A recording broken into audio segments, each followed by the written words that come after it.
morning, young friends. Democracy in trouble, distressing news not only in the United States, but it seems here in India too, as some of the articles that I've cut out, which make interesting reading. The first one is an editorial from Hindustan Times. The new cultural wars. Bollywood has emerged as the new site of political contestation. India is also in the midst of a larger culture war.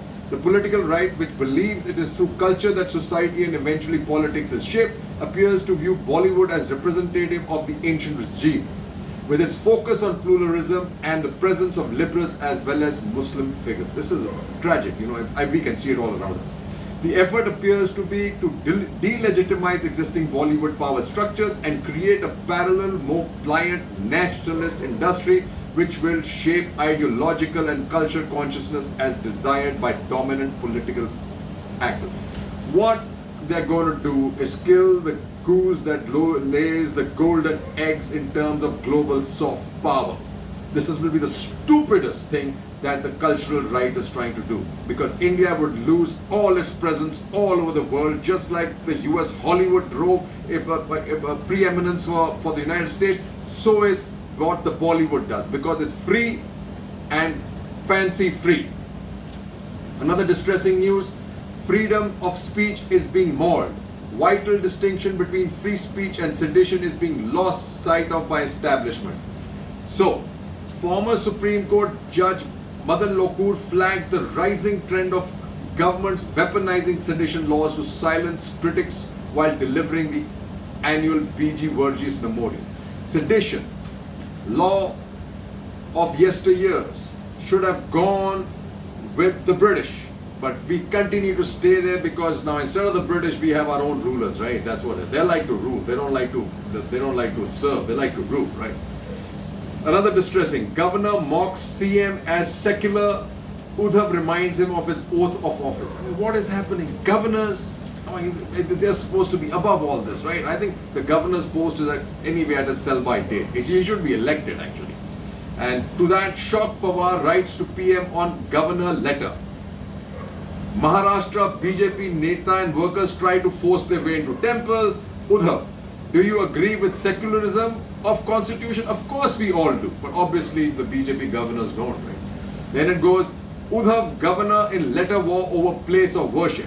Have you turned secular now? Now asks Koshyari. Don't need certificate on Hindutva from governor, reports CM. My God, what are we coming to, right? Another distressing: Tanishq drops ad on interfaith family after social media cries love jihad. Now this is the saddest piece of news I've heard. This is not only true for intercaste marriages, now it seems to be true for interreligious marriages. At the end of the day, we are all human beings. But what I'd like to point out, would there be a change? Now this is kind of a out of the box thinking. If there was no conversion required after marriage, would both the parties, both the religions accept it? The way to think now, man. This is what I've been told all along, that is the conversion, that's the issue. Sad news: Indian economy to contract by 10.3% in 2021, predicts IMF. That's really sad. A bunch of bull. India-China talks on Ladakh positive and constructive. How can that be when the media in China is saying totally ballistic at us for Ladakh, totally ballistic at us for making Ladakh a union territory and building all the infrastructure? All crap, right? Hathras continues to be sad. HC questions official rape denial, says cremation violated rights of victim family. It surely did. Then, act against Hathras, DM says go. Then, father, DM lied in court about a consent for girls' cremation. True. Then, CBI recreates Hathras crime scene, quizzes girls' brother slippery and bad slope. Things in UP continue to be bad. Acid attack on 3 Dalit girls while they slept.